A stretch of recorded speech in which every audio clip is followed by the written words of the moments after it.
আজকে সমাধান করছি কর অঞ্চল 18 ঢাকা নিয়োগ পরীক্ষা 2024 পদ 60 মুদ্রাক্ষরিক কাম কম্পিউটার অপারেটর অথবা অফিস সহকারী কাম কম্পিউটার মুদ্রাক্ষরিক।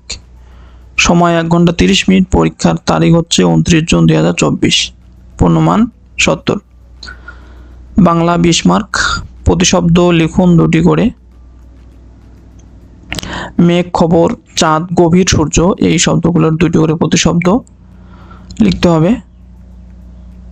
মেঘের প্রতিশব্দ কাদম্বিনী, জিমুত। খবরের প্রতিশব্দ সন্দেশ, সমাচার। চাঁদের প্রতিশব্দ সোম, সুধাংশু। গভীরের প্রতিশব্দ প্রকার, অতল। এবং সূর্যের প্রতিশব্দ সবিতা, ভানু। আমরা 2 নম্বর প্রশ্নটা লক্ষ্য করি। ব্যাস বাক্য নির্ণয় করুন। শতাব্দী, কোপ খেজুরে, ঘর জামাই, এখানে একটু কমা হবে, শশব্যস্ত এবং বেকার। তো শতাব্দী এর ব্যাস বাক্য হচ্ছে শত অব্দের সমাহার, দ্বিগু সমাস।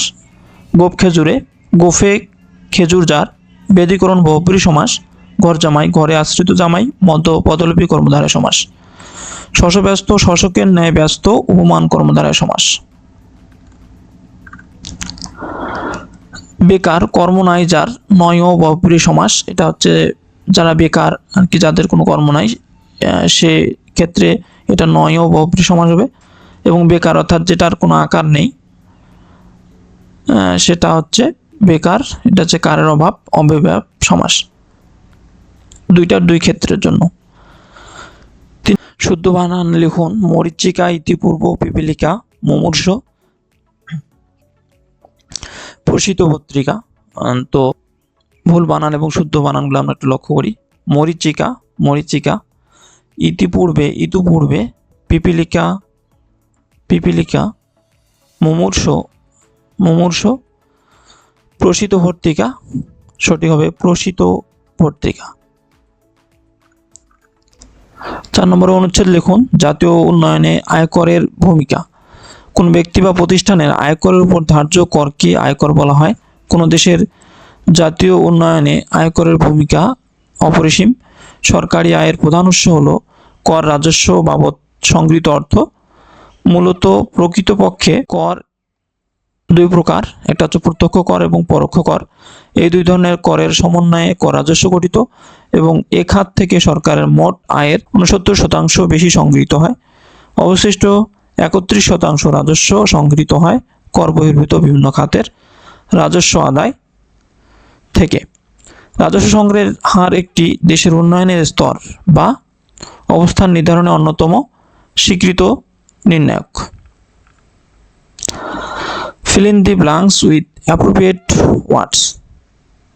This culture is alien শূন্যস্থানে to our society. এই সংস্কৃতি আমাদের সমাজের সাথে বেমানান, অর্থাৎ শূন্যস্থানে to হবে। I shall inquiry শূন্যস্থানে into the matter, আমি বিষয়টি অনুসন্ধান করব। He died শূন্যস্থানে from overeating, অর্থাৎ সে অতিভোজনে মারা গিয়েছিল। I was impressed dash his stern sense of duty শূন্যস্থানে with, I was impressed with his stern sense of duty। তার কর্তব্যের বিষয়ে কঠোর জ্ঞান বা আগ্রহে আমি মুগ্ধ হয়েছি। He does not know how to deal ফাঁকা স্থানে হবে with a gentleman। Translate into English. Bangladesh একটি বদ্বীপ, বাংলাদেশ ইজ এ ডেল্টা। ঢাকার আমের চেয়ে রাজশাহীর আম ভালো। The mangoes of Rajshahi are better than those of Dhaka. আমি তোমাকে মিষ্টি খাওয়াবো, সঠিক উত্তর হচ্ছে I will treat you sweet. জব বুঝে কোপ মারা। Strike the iron while it is hot. বিচারক মণ্ডলী ভিন্ন ভিন্ন মত দিয়েছেন। The jury differed in their opinions. 7 নম্বর correct the following sentence. Columbus invented America, সঠিক উত্তর হচ্ছে Columbus discovered America. I am confident to win. I am confident of winning. They have come yesterday.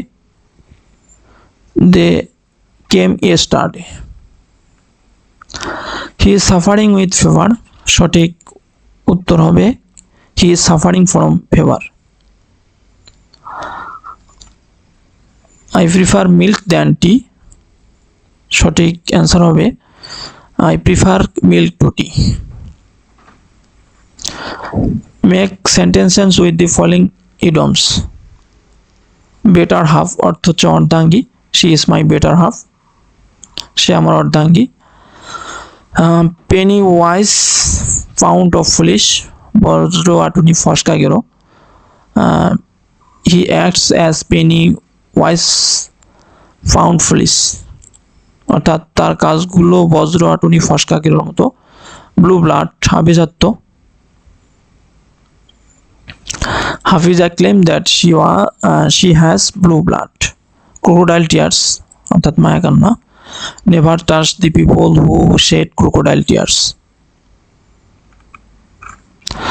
Black and white লিখিত। Submit your thesis paper in black and white. গণিত অংশ 15। বার্ষিক 4% হার সুদে 550 টাকা এবং বার্ষিক 8% হার সুদে 700 টাকা বিনিয়োগ করলে মোট মূলধনের উপর গড়ে শতকরা বার্ষিক কত সুদ পাওয়া যাবে। তো এখানে দুইটা অংশ, এখানে হচ্ছে 4% সুদে 550 টাকা এবং 8% সুদে 700 টাকা বিনিয়োগ করা হয়ে গেছে। তো 550 টাকার জন্য কত সুদ পাচ্ছি সেটা আমরা একটু লক্ষ্য করি। 550 টাকার 4% হারের সুদ হচ্ছে 550 গুণ 4% টাকা। এই 4% থেকে আমরা লিখতে পারি 4/100। তাহলে আমরা এটাকে ক্যালকুলেশন করলে পরে পাচ্ছি হচ্ছে 22 টাকা। এবং 700 টাকার 8% হার সুদ, 700 গুণ 8%, 8% থেকে আমরা লিখতে পারি 8/100। তো আমরা যদি 100 দিয়ে 7কে ভাগ দেই, 100 দিয়ে 700কে ভাগ দিই, তাহলে 7 এবং 8 গুণ করলে 56 টাকা। অর্থাৎ 700 টাকার জন্য যে 8% হার সুদে তার জন্য সুদ হচ্ছে 56 টাকা, এবং 500 টাকার জন্য 4% হারে যে সুদ সেটা হচ্ছে 22 টাকা। তাহলে টোটাল সুদ কত? 22 প্লাস 56। এক্ষেত্রে আমরা লিখতে পারি মোট মূলধন অর্থাৎ আসল 550 যোগ হচ্ছে 700, যোগ করলে হচ্ছে 1250, মোট সুদ 22 যোগ হচ্ছে 56, তাহলে হচ্ছে 78 টাকা। তাহলে সুদের হার হচ্ছে সমান মোট আসল হচ্ছে 1250, এর মধ্যে সুদ হচ্ছে 78 টাকা, এবং যেহেতু শতকরা বের করতে হবে সেক্ষেত্রে আমাদের 100% দিয়ে গুণ করতে হবে।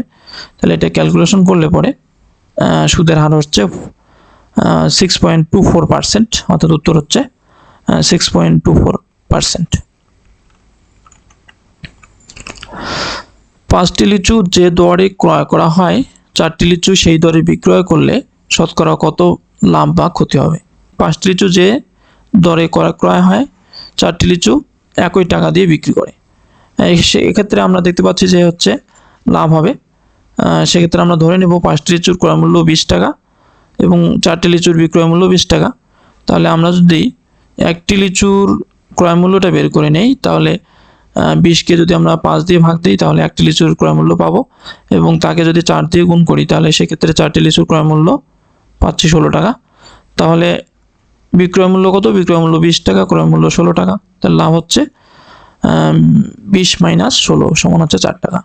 এবং এক্ষেত্রে শতকরা লাভ কত হবে? যেহেতু ক্রয় মূল্য 16 টাকার জন্য লাভ হয়েছে, অর্থাৎ ক্রয় মূল্যের জন্য লাভ হয়, সেক্ষেত্রে লাভ বাই হচ্ছে ক্রয় মূল্য গুণ 100%।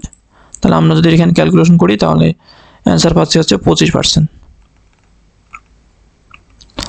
কোনো সংখ্যার 1/3 সাথে 1/4 যোগ করলে যোগফল 35 হবে।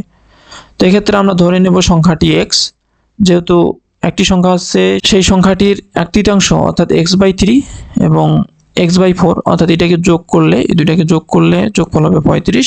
সেক্ষেত্রে আমরা যদি এটাকে লসাগু নেই অথবা 12 দিয়ে গুণ করি তাহলে উপরে পাচ্ছি 4x প্লাস 3x সমান হচ্ছে 420। তাহলে আমরা 7x সমান কি পাচ্ছি? 420। তাহলে x সমান হবে 420/7। সমান হচ্ছে x সমান হবে 60, অর্থাৎ যে সংখ্যাটি বের করতে বলছে সেটা হবে 60। এবং 12 নম্বর হচ্ছে জেনারেল নলেজ অর্থাৎ সাধারণ জ্ঞান। এখানে বাংলা বর্ষপঞ্জি অনুযায়ী আজকের তারিখ এবং সন লিখুন, অর্থাৎ যে তারিখে পরীক্ষাটা হয়েছে সেই তারিখটা হচ্ছে 15ই আষাঢ় 1431 বঙ্গাব্দ। বাংলাদেশ সাপের বিষের গবেষণাগার কোথায় অবস্থিত? চট্টগ্রামে। 2027 সালে বিশ্বকাপ ক্রিকেট কোথায় অনুষ্ঠিত হবে? সাউথ আফ্রিকা, জিম্বাবুয়ে এবং নামিবিয়ায়। গ্রিনল্যান্ড দ্বীপটির মালিকানা কোন দেশের? ডেনমার্কের। বায়ুমণ্ডলে কোন গ্যাস সবচেয়ে বেশি পরিমাণে আছে? নাইট্রোজেন। ওরা টোকাই কেন গ্রন্থটির রচয়িতা কে? শেখ হাসিনা। বীরশ্রেষ্ঠ হামিদুর রহমানের পদবী কী ছিল? সিপাহী। পিথাগোরাস কোন দেশের অধিবাসী ছিলেন? গ্রিস। আয়কর আইন কোন সালে প্রণীত হয়? 2023। বাংলাদেশের মধ্যভাগ দিয়ে কোন ভৌগোলিক রেখা অতিক্রম করেছে? কর্কট ক্রান্তি রেখা। IAEA এর সদর দপ্তর কোথায় অবস্থিত? ভিয়েনায়। স্প্যারোস এর পূর্ণরূপ কি? Space research and remote sensing organisation.